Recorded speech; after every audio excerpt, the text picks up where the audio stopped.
¿Cómo están? Bienvenidos una vez más a su podcast cuarentón de confianza llamado... 40 para principiantes. Ya lo tenemos bien practicado. Ya tenemos nuestros. Adriana Ramírez, ¿cómo estás? Iván Bazán, un gusto poder saludarte una semana más y en un episodio más con una información que a mí me apasiona. Sí, Me sale del corazón, sale del literal. corazón. ¿Cómo andas del corazón? Ay, Digo, del corazón, hablemos del músculo, ¿no? ¿literal? No del músculo, no No del amor. No del amor. Hoy no. Hoy no vamos a hablar del amor. Mi seguro no lo cubre. Bueno, sí vamos a hablar del amor, pero amor a nosotros mismos, ¿no? Así Más o menos. es. Cosita. Cosita.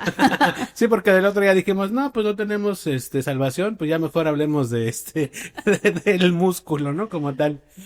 Oye, mi No querida tuvimos Adri, remedio. pues hoy justamente vamos a platicar acerca Vamos a hablar de cosas del corazón. de porque cosas del nos sale del corazón. pero cosas que puede hacer y que eso sí le van a funcionar, ¿no? O sea, no de que no le ha pelado su vecina, pues no, eso no.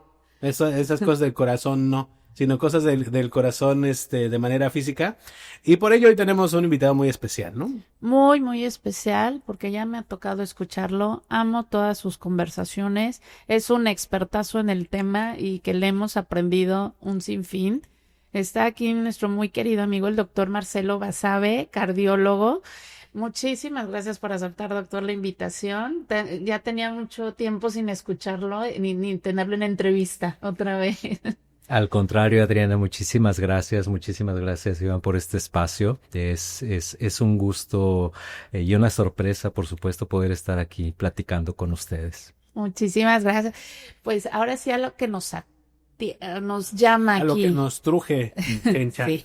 Lo pensé, pero no lo dije, sí me detuve. ¿Por qué? ¿Por qué? Pues no tiene nada de malo. Que luego nos regañan, ¿verdad? Pero no Sí. tiene nada de malo. Pues nada bueno. Acuérdate que luego escuchamos a nuestros podescuchar Sí, todos ya sus sé, comentarios. ya sé. Así es que póngase en orden. Oiga, doctor, pues hablando justamente de los cuarentones, Ujú. ya nos han comentado mucho que hay muchos cambios justamente en todas las etapas de la vida, pero también en los 40 como que hay como ciertos cambios físicos, psicológicos y demás.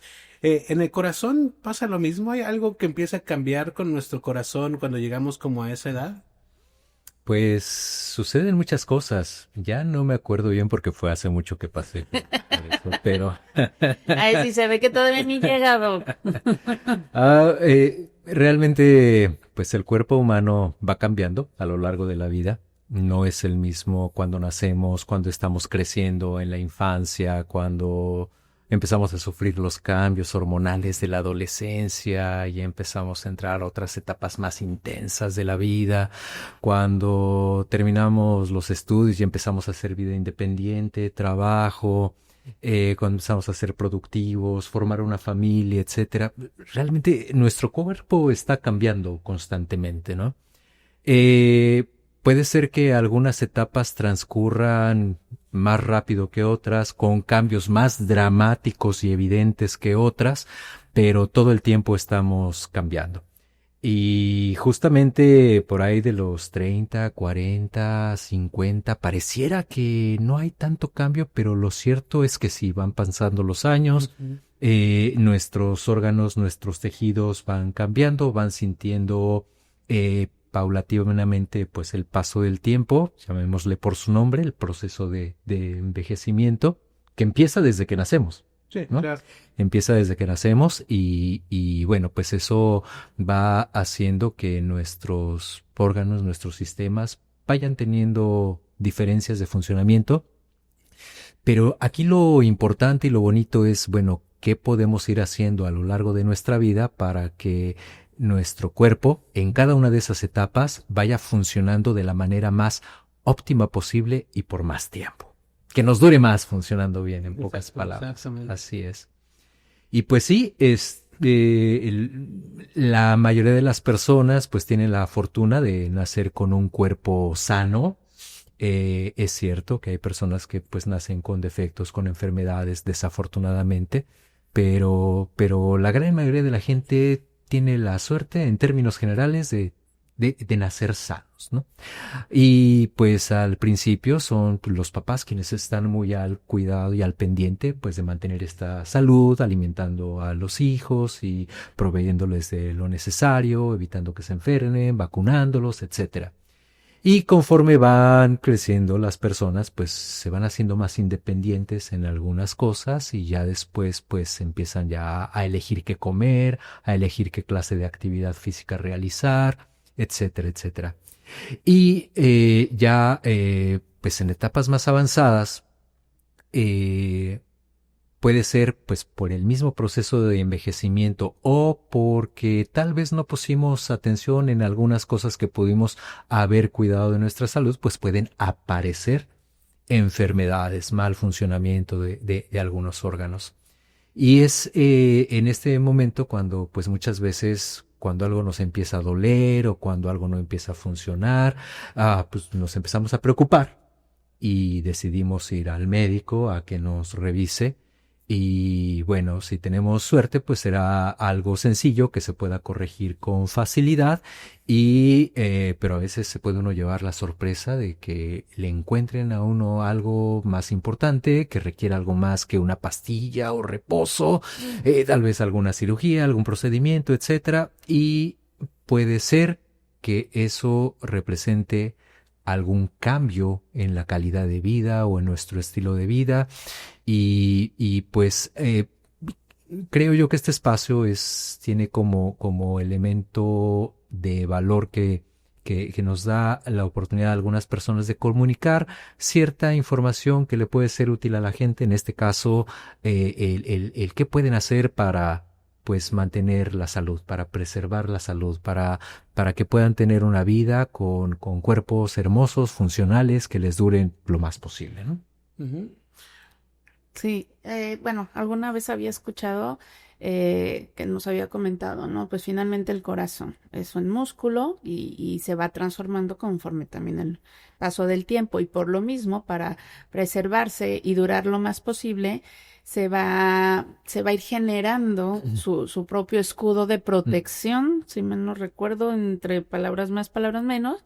Pero el tema, por ejemplo, de lo de los infartos, ¿no? Que a cierta edad somos como más propensos a sufrir uno, pero finalmente el corazón se fue transformando y creó como su barrera protectora y uno resiste. ¿Qué pasa cuando una persona joven sufre un infarto? Pues como no trae ese escudo todavía protector el corazón, porque no le toca por su edad, pues por eso una persona de temprana edad puede fallecer por infarto a una más grande, ¿no? Sí, así es. El infarto es una enfermedad muy importante porque es de las principales causas de muerte en casi todo el mundo. Ujú.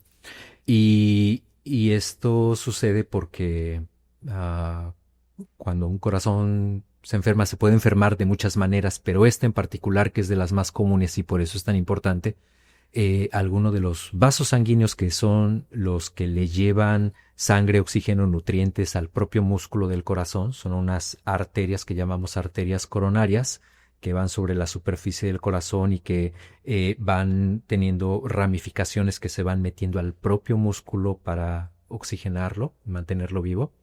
Estas arterias se pueden obstruir con el paso del tiempo por placas que se forman de colesterol y otros componentes, y eso va reduciendo el flujo sanguíneo. Si el vaso se tapa por completo, entonces se interrumpe la circulación a un segmento del corazón, y si esa circulación no se restablece pronto, estamos hablando de cuestión de minutos, ese pedazo de corazón puede morir. Y eso es un infarto. Ese es justamente a lo que le llamamos un infarto. Imagínense como cuando a alguien le atan una cordel muy apretado en la muñeca de la mano. Si no lo sueltan, pues la mano se empieza a poner negra, se empieza a gangrenar y se puede perder. Eso le pasa al corazón cuando una de sus arterias se tapa, ¿no? Muere el tejido. Es el infarto. Y eso tiene una repercusión muy seria en el funcionamiento global del corazón. Estamos acostumbrados a pensar que los infartos son enfermedades que le pasan a los viejitos o personas ya mayores o que tienen, que han Mucho tenido estrés. ciertas condiciones durante mucho tiempo como diabetes, presión alta, han fumado mucho o tienen el antecedente en la familia de que decimos nosotros tienen una fuerte carga genética, es decir, que sus papás, tíos, abuelitos, varios de ellos han muerto por infarto, etcétera.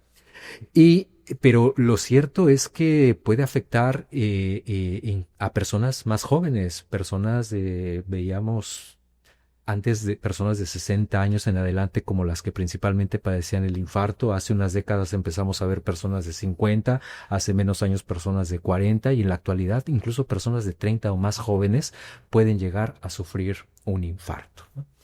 En situaciones muy, muy, muy específicas, raras afortunadamente, pero también puede ocurrir en algunos niños.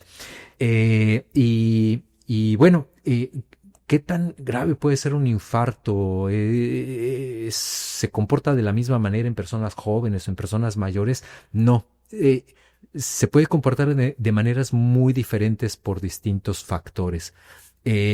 Uno de ellos es que el, el- la circulación del corazón se lleva a cabo por una estructura dinámica que se está adaptando constantemente, que está viva, que crece por una parte, que se regenera por otra. Y podemos imaginarlo de esta manera. Un corazón cuando va envejeciendo con las arterias se van tapando lentamente, pues ese proceso lento puede permitir que a lo mejor las personas mayores que poco a poco están recibiendo menos oxígeno en el músculo empiecen a desarrollar algo que nosotros llamamos circulación colateral. Es decir, los vasos existentes empiezan a producir pequeñas ramitas de vasos sanguíneos que se van formando y se van distribuyendo por el músculo y pueden llegar a abastecer oxígeno en aquellas zonas donde una rama principal se está obstruyendo. Esto es un proceso lento, complicado, que no ocurre al mismo ritmo en todas las personas, pero muchas pueden tener, digamos, formación de circulación colateral con el paso del tiempo. En el caso de las personas jóvenes, puede ser que tengan ya algunas placas de colesterol formadas en respuesta pues a un inadecuado pues, estilo de vida o herencia o enfermedades preexistentes como la diabetes y la hipertensión. Y puede ser que ya tengan algunas obstrucciones lo suficientemente severas como para poner a la persona en riesgo de un infarto y por su misma edad no ha tenido todavía tiempo de formar esa circulación colateral. De tal manera que cuando el vaso se tapa, esa zona de corazón deja por completo de recibir oxígeno. En algunas personas mayores puede taparse el vaso principal, pero si ya existe algo de circulación colateral, esta puede todavía proporcionar algo de oxígeno que mantenga el tejido vivo. Por eso en ocasiones podemos incluso escuchar que hay personas mayores que han tenido 2, 3 infartos y a lo mejor de Y uno siguen vivos. y a lo mejor de uno de ellos ni siquiera se enteraron, ¿no? Que lo tuvieron, que es hallado, se descubre como un hallazgo en alguna revisión, algo así. Mientras que en personas jóvenes es desastroso y muchas veces son los casos de personas deportistas que a veces hemos visto que pum, mueren súbita y fulminantemente en un evento en la calle, etcétera, ¿no? Entonces, sí, la enfermedad se comporta de manera diferente en las distintas personas y en distintas etapas de la vida. Pero lo que sí es un hecho es que jóvenes o mayores, o sea, es una enfermedad potencialmente prevenible y que una vez que aparece, generalmente ya produce una repercusión negativa importante en la sobrevida y en la calidad de vida de las personas. Por eso, jóvenes o mayores, vale la pena hacer todo lo que esté a nuestro alcance para tratar de prevenirlo. Esta sería la palabra mágica, prevenir problemas. No esperar a que llegue el problema, no esperar a que aparezca. ¿Qué es lo que podemos hacer para evitar que aparezca? Claro. Oiga, doctor, justamente hablando de eso, hay como algunos síntomas, algunos indicios que podamos notar justamente como que nos indiquen que estamos como teniendo como un previo, digamos, como a algún problema cardíaco? Sí, de hecho, la población general ya más o menos tiene cierta noción, cierta información, ya sabe que si duele el pecho, eso pudiera ser delicado, que si además el dolor se va al brazo izquierdo o que si la persona suda, etcétera, ya son datos de cierto dominio público, ¿no? Pero lo cierto es que los infartos no siempre se comportan igual, no siempre duelen, no siempre de la misma manera, no siempre en el mismo sitio, no siempre se va el dolor al brazo izquierdo, en fin, o sea, hay aparte de esos otra serie de síntomas que pueden ocurrir. Habíamos mencionado hace ratito que hay personas que incluso puede ser que ni siquiera se den cuenta de que tuvieron un infarto. Claro. Puede ser que la persona lo sufra y no tenga mayores molestias, se sienta raro solamente, algo fatigado, tal vez algo somnoliento. Pero los síntomas más relevantes, los más comunes, es el que aparezca un dolor en el pecho, un dolor que muchas personas describen como un dolor opresivo, como si tuvieran algo pesado encima que los está aplastando, que los está apretando, que hace que les cueste trabajo respirar, jalar aire. A veces sí, puede ser que el dolor se irradie, decimos cuando se desplaza hacia otra parte de donde se origina. Decimos que se irradia, muchas veces se puede irradiar al brazo izquierdo, pero a veces también puede hacerlo al brazo derecho, puede hacerlo hacia la espalda, puede hacerlo hacia la parte superior del abdomen hacia la parte superior del abdomen también puede ser muy común y muchas personas lo llegan a confundir con agruras. Tengo algo así como acidez, como agruras, ¿no? Hay personas donde sienten el dolor en el cuello, como si les apretara, o en el maxilar inferior. Hay algunas personas que incluso lo describen en las orejas, en los dientes, o a veces no en todo el brazo, puede ser que en la mano, puede ser solamente algunos dedos. Es decir, es muy variable la expresión, las irradiaciones del dolor. Suele ser un dolor intenso. Y el dolor es un síntoma subjetivo, es decir, solamente la persona que lo está sintiendo puede hablar de él. Los demás no lo podemos ver, no lo podemos medir, y una forma de estimar qué tan intenso puede ser el dolor es a veces pedir a la persona que pues trate de calificarlo del 1 al 10, ¿no? 0, no hay dolor, 1 apenitas, 2 pues ya más fuertecito y el 10 sería un dolor más intenso, el más intenso que la persona se pueda imaginar. Un dolor de muerte, decimos nosotros, ¿no? Generalmente las personas que tienen problemas de corazón pueden tener este dolor opresivo de alta intensidad 7, 8, 9, 10, ¿no? Y que además se asocia con dificultad para respirar, a veces con sudoración, a veces con mareo, a veces con debilidad, a veces con náusea, vómitos, en fin, a veces con un desmayo, es decir, el espectro de manifestaciones puede ser muy, muy, muy variado, ¿no? Por eso es importante que cuando una persona ya arriba de los 40 tiene un dolor torácico extraño, inusual, o en la parte superior del abdomen, o hacia los hombros, brazo, etcétera, se haga atender. ¿Por qué?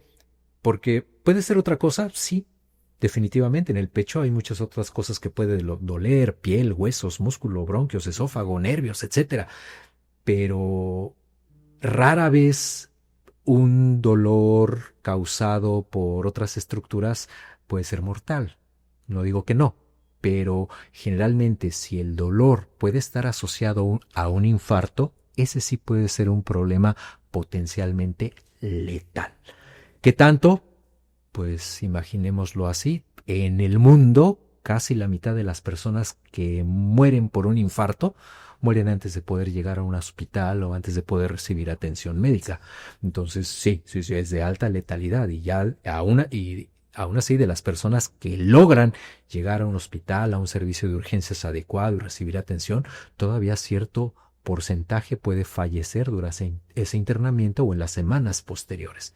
Entonces, cualquier dolor extraño en el pecho que una persona jamás haya experimentado, tiene que ser atendido. Esa persona tiene que hacerse revisar, ¿no? Pero como estábamos mencionando hace ratito que teníamos que enfatizar la prevención, Justo eso.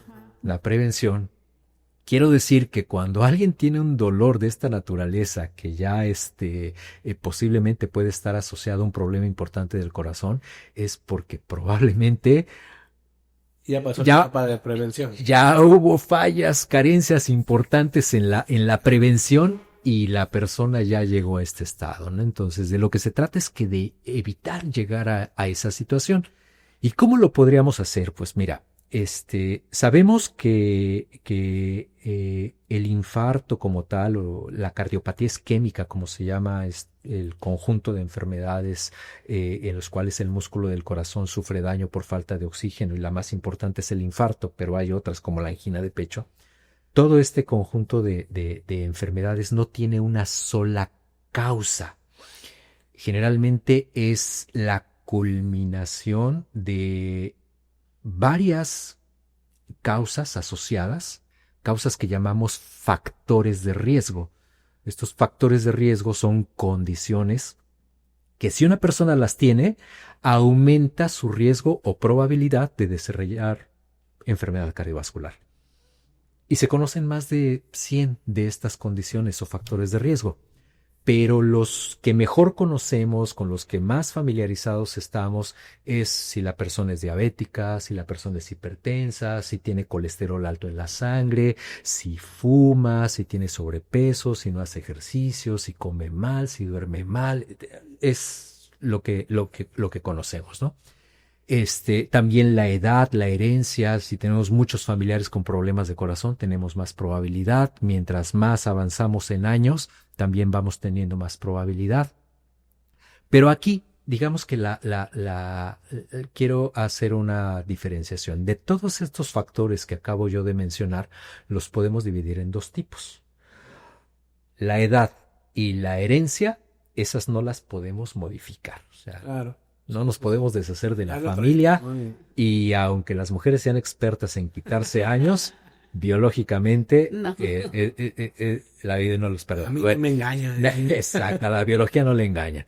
Entonces, esos factores no son modificables, pero todos los demás que enuncié sí Sí. son modificables. Claro. La persona diabética puede controlar su azúcar. El hipertenso puede regular y normalizar su presión arterial. La persona que tiene sobrepeso puede bajarlo, la que no hace ejercicio puede hacerlo, la que fuma puede dejar de fumar.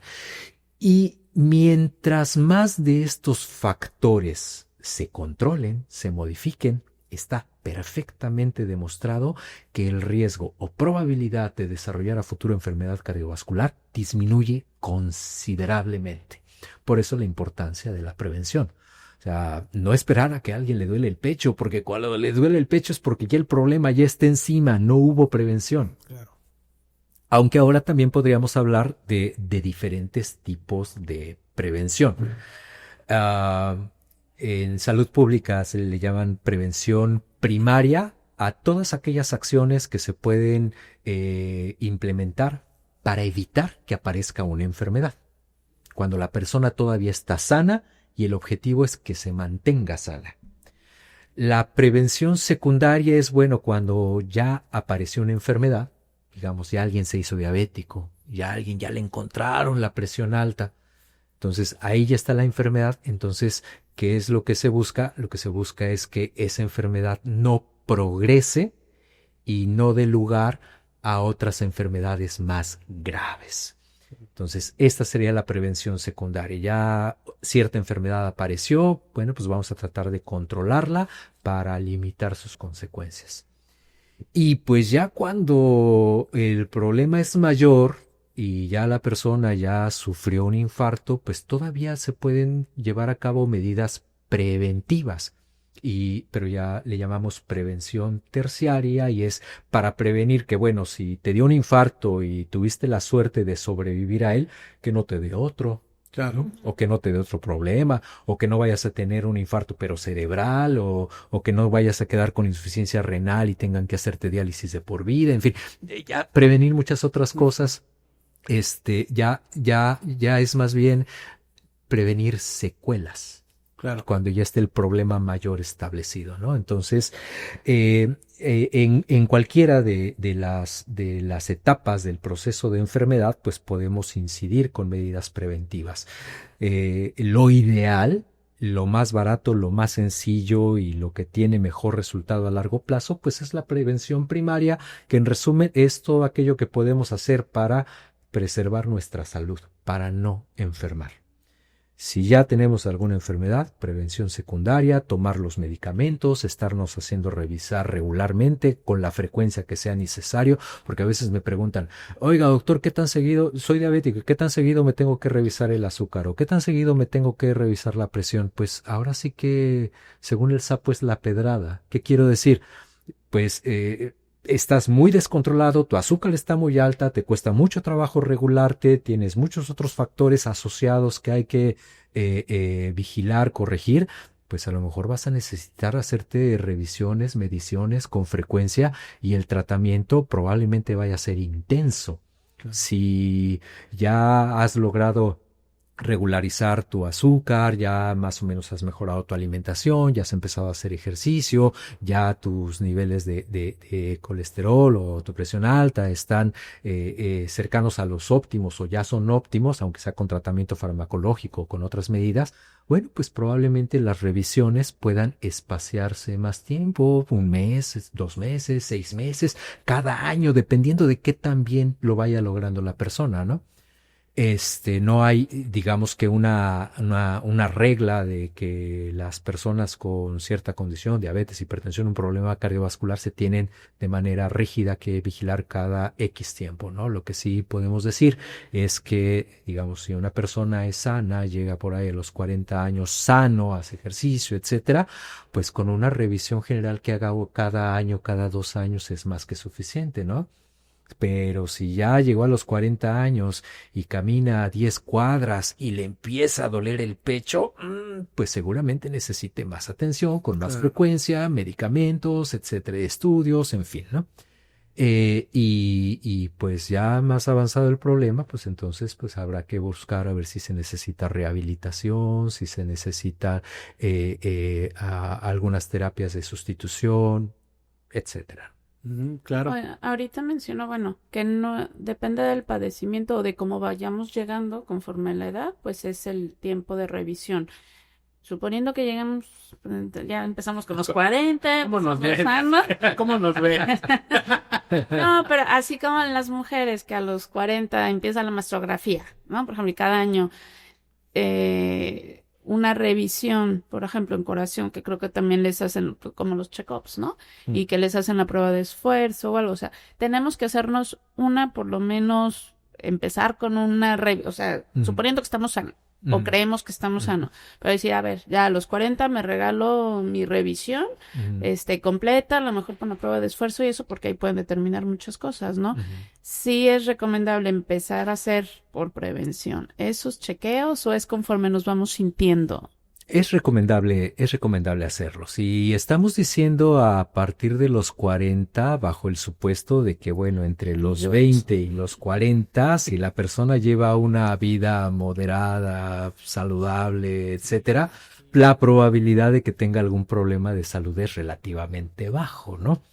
Pero lo cierto es que nadie a ninguna edad está exento de enfermedad. Por poner un ejemplo, si en lugar de estar yo aquí en esta entrevista estuviera presente un pediatra que vea personas todavía más jóvenes, igual y podría recomendar, pues mire, a los niños hay que hacerlos revisar por el pediatra pues, cada año, ¿no? O sea, Claro. para asegurarnos que está creciendo bien, que su desarrollo es adecuado, que está creciendo y está aumentando de peso conforme a lo esperado, según la talla de los padres y según las tablas de crecimiento de la población, etcétera, etcétera, etcétera. Que tenga al pendiente sus vacunas, en fin. Y estamos hablando de revisiones en personas más jóvenes, potencialmente con menos probabilidad de enfermedad. Pero entonces, ok, estos son los niños atendidos por los pediatras y las personas mayores de 40, generalmente atendidas por internistas y todos los subespecialistas. Bueno, y los de 18 a 40, ¿qué? O sea, ¿Cuál van? son supermanes, no se enferman, Claro, ¿qué, claro. qué les pasa, no? O sea, no, también necesitan atención. También necesitan atención y también no les vendría mal una revisión regular, a lo mejor cada 2 años, a raíz justamente, por ejemplo, de accidentes que han tenido deportistas de talla mundial en diferentes disciplinas en todas partes del mundo, pues también ya las revisiones médicas en personas que quieren hacer deporte, pues es algo ya cada vez más regular, ¿no? Asegurarse de que la persona está sana, ¿no? No pensar que simplemente por el hecho de que está joven y hace No le va a ejercicio pasar. automáticamente ya está sano. No, a veces hay ciertas condiciones subyacentes que pueden pasar inadvertidas, ¿no? Entonces es importante que todas las personas en todas las etapas de su vida pues tengan cierta revisión médica para asegurarse de que están bien. Con más o menos frecuencia, pues dependiendo de la probabilidad que tengan Claro. de padecer algo.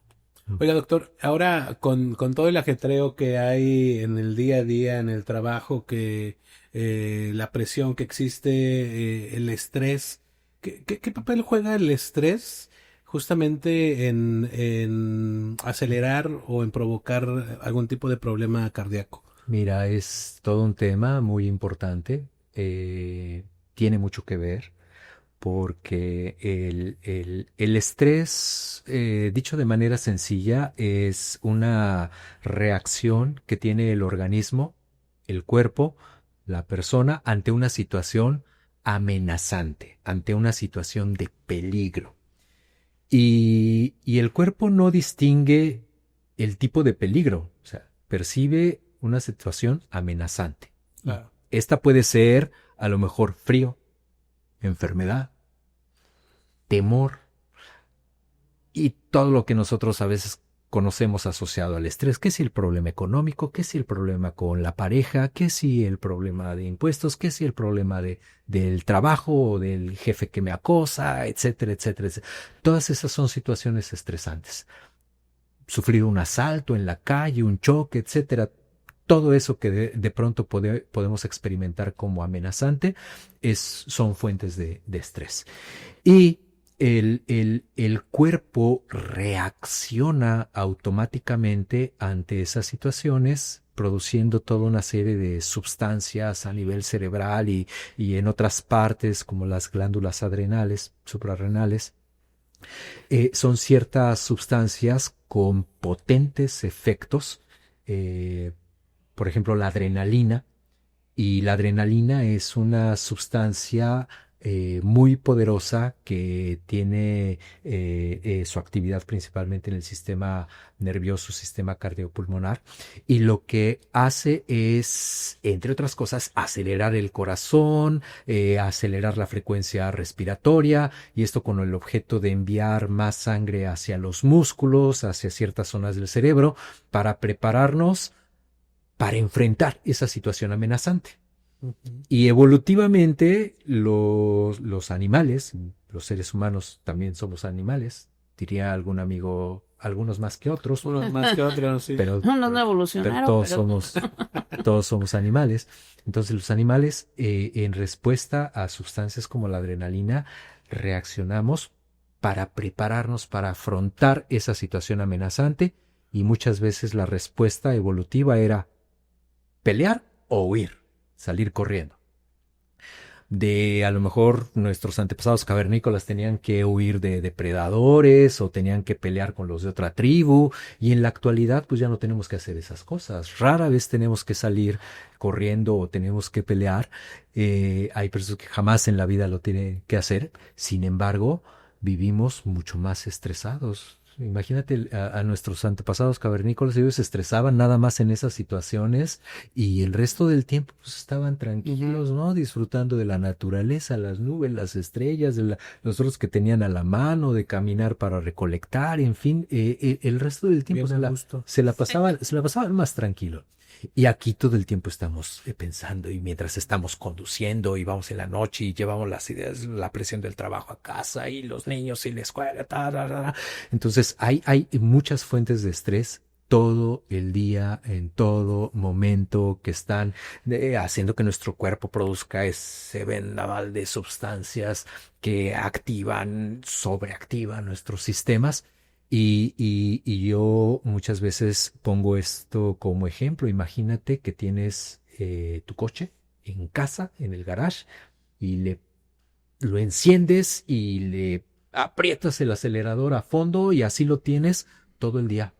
No lo mueves, ahí está, sin moverse, como la persona en su oficina todo el tiempo, pero estresando la máquina, ¿no? Entonces, eso, pues naturalmente va a tener un efecto negativo en la máquina. Entonces, el estrés constante, el estrés que muchas veces nos sobrepasa como personas, pues, sí tiene efectos en la salud, sí puede deteriorar la función cardiovascular.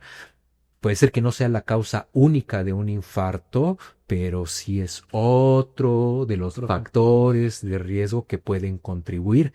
Y en casos extremos, en casos muy, muy extremos, personas que se han visto en situaciones de estrés muy, muy, muy intenso, sí pueden llegar a sufrir un infarto, incluso sin tener obstrucciones coronarias reales por placas de colesterol, pero sí en respuesta a un estrés inusualmente intenso, puede ser que pueda sufrir un infarto también. Claro, y para eso, pero será bueno hacer como técnicas de relajación, meditación, que sea como Pues sí, estar tranquilos. tenemos que aprender muchas cosas, y esto conduce a un tema muy curioso, ¿no? Que ahorita estamos en una época en la que mucha gente a partir de los 40 empieza a preocuparse Y a ocuparse. en que tiene que aprender a tener mejor actividad física, tiene que aprender a respirar, tiene que aprender a caminar, tiene que aprender a sentarse, tiene que aprender a comer, tiene que... Otra vez el todo. y resulta muy curioso, ¿no? Entonces andamos buscando nutriólogos, ya andamos buscando psicólogos, ya estamos buscando entrenadores personales, ya estamos buscando estamos buscando asistencia porque de pronto resulta que descubrimos que en las décadas previas hemos ido acumulando malos hábitos. Poquitos. Oiga, digo que hemos hablado ahorita de todas las edades, pero recuerdo mucho cuando corrí con usted que una de mis hijas, ¿no? Adolescente, o sea, en etapa de secundaria, Sí. que de repente se desmayó y de la nada y que corrimos a una revisión y que también como o sea, bueno, nos explicaban, ¿no? Que le pasa mucho a los adolescentes entre el bombeo que a veces se levantan más rápido que si el bombeo y demás, pero finalmente es no pasar desapercibido y mejor revisarnos a cualquier edad. Digo, y ahí estábamos hablando, estaban secundaria, entre los 12 y los 15 años, ¿no? Sí. En el caso de ella, bueno, pues afortunadamente todo resultó bien, es una chica sana y pudimos comprobarlo, pero sí, el que una persona se desmaye No es. no es normal. ¿Que le puede ocurrir a alguien sano? Si cualquier persona sana bajo ciertas circunstancias está deshidratada, no durmió bien, no ha comido bien, ha estado bajo el sol de pie mucho tiempo. Cualquiera, incluso sin tener algún tipo de enfermedad específico, en ciertas circunstancias se puede desmayar. Pero generalmente cuando alguien se desmaya, sí hay que investigar que no haya una causa subyacente. Y tan dramático es bueno, cuando alguien se desmaya, o sea, la respuesta automática, instintiva de todos los que están alrededor es de alarma. Sí, claro. Porque el que alguien pierda la conciencia, a todos intuitivamente les están viendo el mensaje de que esto es serio, esto es grave, se va a despertar. Y pues eso da una idea pues del impacto que tiene el que una persona de pronto pum, pierda todas sus funciones, caiga y se desmaya, y esto puede ser por diferentes razones, por causas neurológicas, por causas cardiovasculares, que tienen que ser investigadas porque en caso de haber algún problema subyacente que fue la causa del desmayo, pues se puede repetir o puede empeorar. Y, y muchas veces también puede ser que el desmayo en sí mismo sea por una causa funcional no tan seria, pero el desmayo, la caída, el donde te ocurra, cruzando la calle, contra qué te golpeas, etcétera, también puede tener otro tipo de consecuencias graves, ¿no? Entonces, sí, un desmayo es otra situación que no debe ser subestimada en ningún caso. Claro. Oiga, doctor, y bueno, ya sabemos que mucho nos dicen, ¿no? Digo, en general, lo ideal, digamos, tanto adultos como adolescentes, creo que tenemos la clave, ¿no? Es una buena alimentación, hacer ejercicio, regularmente, y pues a lo mejor ahora también incluir como ese momento de relajación, ¿no? Como para soltar como todo ese estrés, ¿no? Así es. En esta etapa, a lo mejor para personas que nunca han hecho, que a lo mejor tienen todos los malos hábitos de comida, de que pues les gusta aquí echarse sus copitas y que a lo mejor también traen como cuestiones a lo mejor de alguna enfermedad que a veces no saben que ya traen esa enfermedad. ¿Qué es lo recomendable, digamos, como para empezar a cambiar ese estilo de vida? ¿Cuál sería como pues a lo mejor como la rutina, a lo mejor empezar poco a poquito con ejercicio, Claro. ¿con qué sería? ¿Cómo sería? Bien, estamos hablando de cambiar hábitos y un hábito es una conducta repetitiva que se ha ido adquiriendo a lo largo de cierto tiempo. Y a veces cambiar hábitos o adquirir nuevos hábitos no es tan fácil. Y a veces lo que le recomiendo a los pacientes es que si ellos identifican varios hábitos que quieren modificar, a menos que de plano tengan muchísima fuerza de voluntad y tenacidad y perseverancia, pues que modifiquen los más que puedan. Pero generalmente los humanos no somos así. A los humanos nos cuesta mucho trabajo cambiar un hábito. Si son varios, pues nos volvemos locos en una semana. Claro.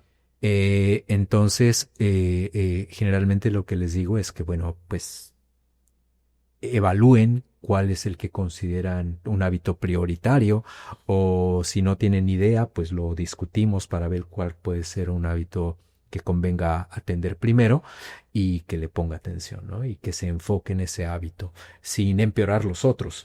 Dejarlos como están, mejorar un hábito y ya después que hayan pasado unos meses y que ya tenga cierto dominio de ese hábito, que se haya deshecho de la conducta inapropiada previa, que ya no le extrañe, que ya no le cause pesar, que ya se sienta cómodo con ese nuevo hábito, pues empezar con otra cosa y después con otra y después con otra. El caso de la alimentación es un tema muy, muy delicado, ¿no? Luego los pacientes me preguntan qué clase de dieta pueden hacer. Yo no acostumbro ofrecerles una dieta de que usted tiene que desayunar, comer, cenar esto, porque para empezar, nuestra dieta suele ser muy variada. Los gustos y las posibilidades de adquisición pueden ser también muy diversas. Y también hay personas a las que les gusta de todo y a otras a las que les gustan solamente cierto número restringido de alimentos. Y pues habrá que hacer adaptaciones conforme a todo eso. Generalmente muchas personas ya tienen cierta idea de cuáles son malos hábitos de alimentación y que pueden dejar, a lo mejor dejar el refresco, o a lo mejor dejar los dulces, o a lo mejor dejar las sabritas o el pingüino de todas las mañanas. Todo menos los taquitos, doctor, por favor.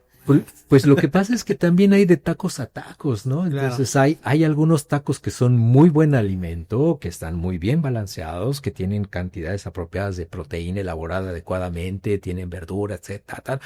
Y hay tacos muy chafas, o sea, hay de todo, ¿no? De perro, dicen. Sí. Entonces esto también es relativo, ¿no? Y cuando la persona de plano puede suceder que me diga, es que doctor, yo de plano ya no sé qué hacer, yo ya eliminé la comida chatarra, yo ya no bebo refrescos, yo ya no esto, yo ya no lo otro, ya no aquello, y aún así me cuesta mucho trabajo, entonces probablemente sea el momento de consultar a algún nutriólogo que ya haga un análisis un poquito más detallado y que pueda tal vez identificar cosas que el paciente puede o la persona puede todavía modificar y que no estaba dándose cuenta de que fuera un problema, ¿no? Con el ejercicio puede parecer lo mismo. Ahora, si las personas se trata de alguien que no ha hecho ejercicio en mucho tiempo, que tiene sobrepeso, que a lo mejor acaba de dejar de fumar o todavía está fumando, pues lo recomendable antes de ponerse a hacer ejercicios, primero hacerse una revisión médica, porque no sabemos si ya tiene algún problema o no que necesite ser corregido antes.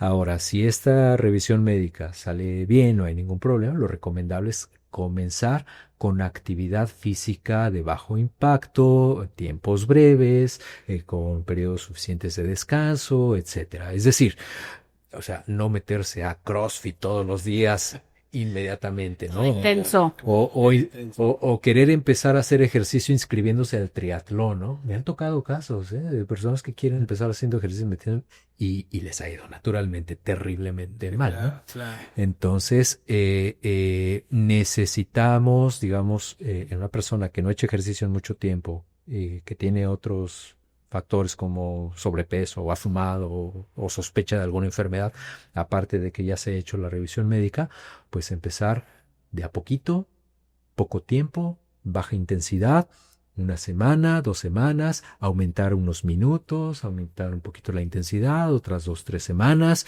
y hacer incrementos lentos, progresivos, paulatinos, tanto en tiempo, duración, frecuencia, intensidad. Y ya a lo mejor en 2, 3, 4 meses, ya con ligamentos, músculos ya readaptados, ahora sí, pues intentar algo ya más formal, ¿no? Claro. Porque de otra forma, pues hay más riesgo de lesiones y una lesión, pues entonces ya puede retrasar nuestros planes algunas semanas o algunos meses, ¿no? Si sufrimos un esguince, una ruptura de ligamentos o un desgarre muscular, etcétera, etcétera, pues eso acaba con nuestro plan inicial de ejercicio.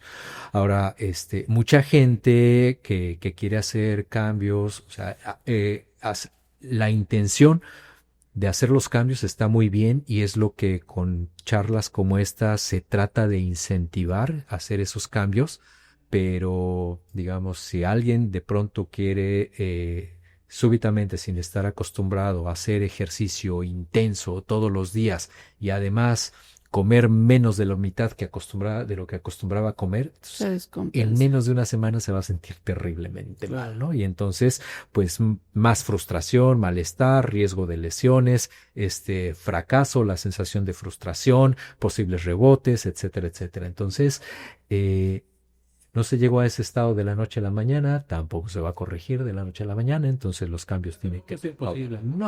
Por supuesto que no, simplemente hay que empezar de manera moderada, de preferencia vigilada, ya sea con alguien con más experiencia en la actividad física que pretende uno realizar o que tenga cierta formación, capacitación, algún entrenador, en fin.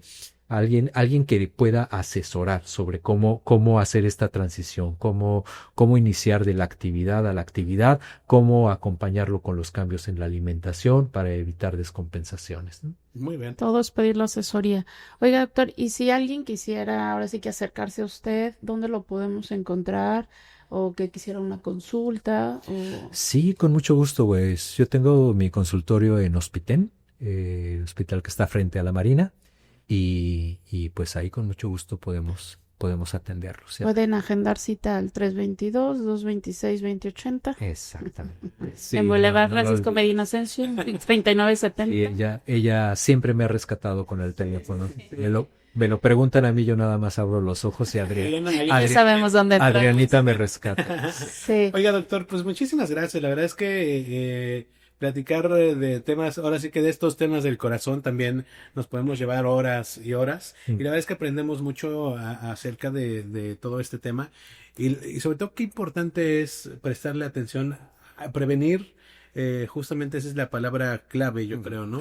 En todas las enfermedades y también en esta cuestión del corazón es prevenir para no andar corriendo cuando ya tenemos el problema encima, ¿no? Pues muchísimas gracias Al por contrario, acompañarnos. muchas gracias. Qué gusto, doctor. Esperamos volverlo a tener en otra ocasión.